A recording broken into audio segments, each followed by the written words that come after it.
અને આપણા સમાજને ગૌરવ લેવા જેવી વાત છે મિત્રો. આનાથી સમાજને આર્થિક ખૂબ ફાયદો થયો છે.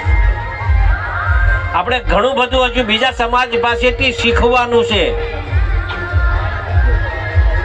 આપણે ધ્યાન દોરતા હું આનંદ અનુભવું છું કે આપણા મત વિસ્તારમાં આ રામપરા સમૂહ લગ્ન થાય છે, આહિર સમાજના કોવાયા થાય છે, ભેરાઈ થાય છે. દરેક ગામડાઓમાં સમૂહ લગ્ન આહિર સમાજના પણ થાય છે. બાપુ, પણ મને કંઈક નવું જાણવા મળ્યું. તમે વિચાર કરો, ઈશ્વરે એ લોકોને કઈ કમી નથી આપી. આર્થિક રીતે ખૂબ સુખી સમાજ છે.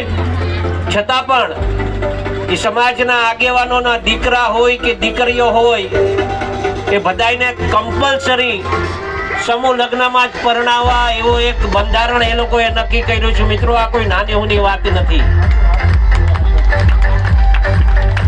તમારે એમાં પછી 1 વર્ષ સમજો ભેરાઈમાં સમૂહ લગ્ન છે તો બીજા વર્ષે ગેપ આપવાનો અને ત્રીજા વર્ષે પાછો સમૂહ, એટલે 1 વર્ષે ગેપ આપવાનો.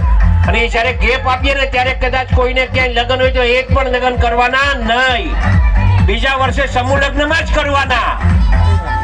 આવું જ્યારે બંધારણ એના સમાજનું કે ત્યારે કોઈ પણ આવું બંધારણ થાય તો મને એવું લાગે છે કે સમાજને આગળ વધતા કોઈ ન રોકી શકે. આપણા સમાજમાં પણ આપણે એક બંધારણ નક્કી કરવાનું છે મિત્રો.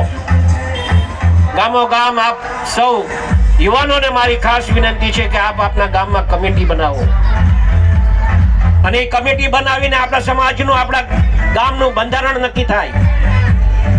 અને એ બંધારણમાં આપણે એવા નિયમો બનાવીએ કે આપણા સમાજને આર્થિક રીતે આગળ આવે એવા બંધારણો બનાવવા જોઈએ, જેના કારણે આપણો સમાજ અને આપણા સમાજમાં સૌથી મોટી કંઈક ખોટ હોય, આપણે કંઈક ખાટલે ખોટ હોય તો આર્થિક રીતે આપણો સમાજ ખૂબ પાછળ છે મિત્રો. અને એને આગળ લાવવા માટે આવા બંધારણો પણ આપણે થવા જોઈએ એવું મારું માનવું છે.